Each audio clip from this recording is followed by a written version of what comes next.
going to give it live. So go for it.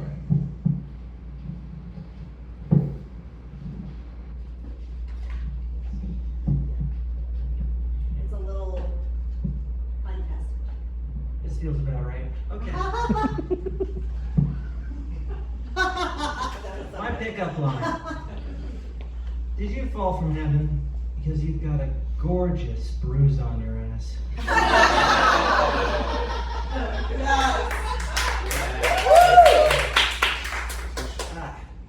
Now, folks, before I get into the main event here, I want to tell you how my day started. And forgive me for consulting my phone for my thoughts that I wrote down. I have the memory of a dried trout. Believe it or not, living goldfish have great memory, so just know that. But yeah, today has been a wild, truly wild day. And like all wild days, it started yesterday. I woke up to a text message out of the blue asking if I was still interested in this aquatic exercise job. I was surprised to hear back so soon. I mean, I only applied back in February of last year. He's got to be desperate, right? The turnover must be crazy to dig so deep into a pile of resumes to find mine. And who would be desperate enough to take a job a year and a half after sending in an application? So anyway, I scheduled an interview for this morning. I woke up bright and early at 9 a.m., shotgunned a can of cold brew, and zoomed over the place in 8 minutes. I'm honestly not sure whether I took the car or just ran the whole distance, but either way, I strode through their front door with the unearned confidence of a mediocre white guy. Folks, I was here for the bit. First thing I see when I walk in is a gigantic poster for this thing they call cellular resonance therapy. The gist is that they take a tuning fork and they shove it in your face. They hit it and wave it all around you. This costs $180. I say you could just walk into a middle school band room and get that for free. But they do claim some health benefits, like somehow it stimulates body cells, enhances the immune system, and makes your skin and hair look better. Again though, you can get most of that from a trombone in the auditorium and whatever the art teacher is selling behind the gym. Anyway, the guy comes out, shakes my hand, and the first question he has for me is, do you have pool experience? I say yes. I'm not gonna lie to the man, I'm no pool shark, I know pool. He asks if I have any qualifications. I say I was a junior lifeguard in middle school. I can swim. I was practically born swimming. I mean, I was born choking on amniotic fluid, but it's basically the same. Now, he doesn't tell me to get the hell out right there and then, which is what I would have done in his position. Instead, he tells me, well, since you have experience with crowds and with old people, I'm willing to give you a shot if you want to get into the fitness business. So long as you get certified, I might hire you. Now, for context, the job nominally pays $50 an hour, but there's only 4 or 5 hours of work per week, 1 hour a day, early in the morning. It's really 50 per session, and I assume somebody has to plan these sessions, and that somebody would in this case be me. How much does an AFAA certification cost? $300. I told him he'd be hearing from me. Anyway, the following is a poem that I wrote a few years ago, and I touched it up just today with a newer vision, and you'll just have to trust me that it's better because you'll never hear the original.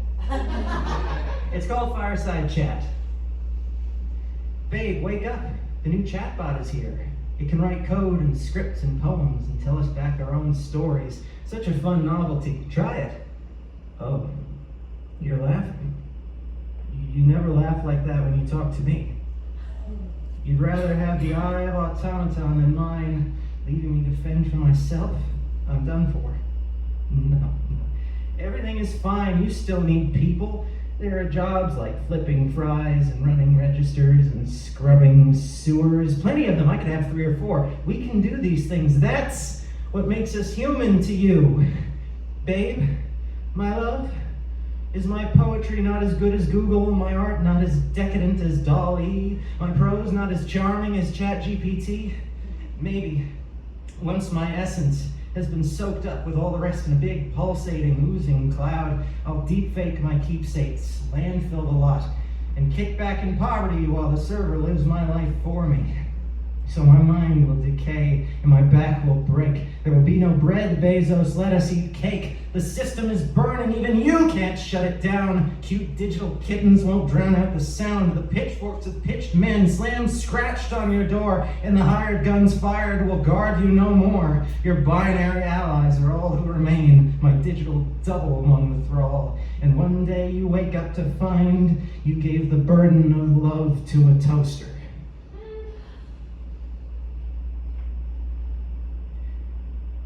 I don't want to end on a downer note here, so...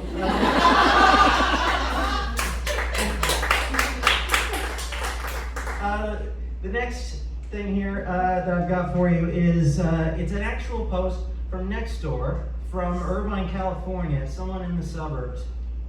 You won't believe what people write on this website, I tell you, it's crazier than Facebook. It starts like this. I know that raccoon... Let me start again. I know that raccoon is stealing my mail.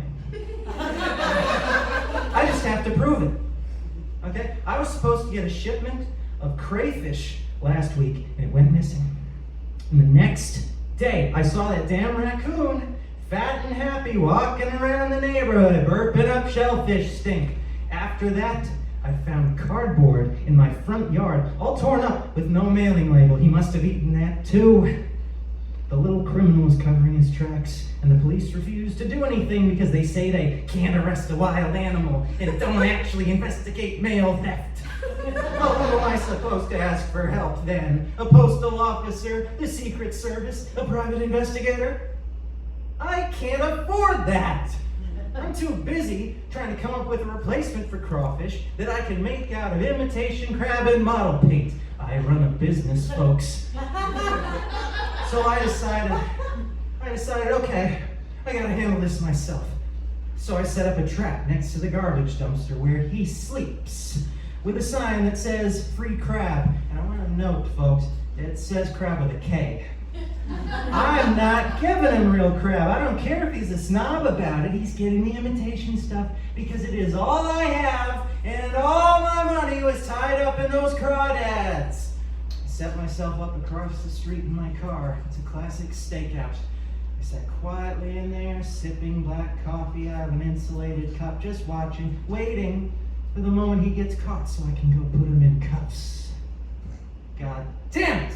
Next thing I know, I'm waking up to see my trap has been sprung. The bait is gone and no raccoon. He outsmarted me again. So I go to bed, defeated, and smell something funny while I'm trying to sleep. I pull back the covers, and he's built a nest in my sheets. We are now technically married in the common law, and I don't know what to do anymore! He made me breakfast this morning with the stinky, rotting room temperature mud bugs, and I had to eat it because I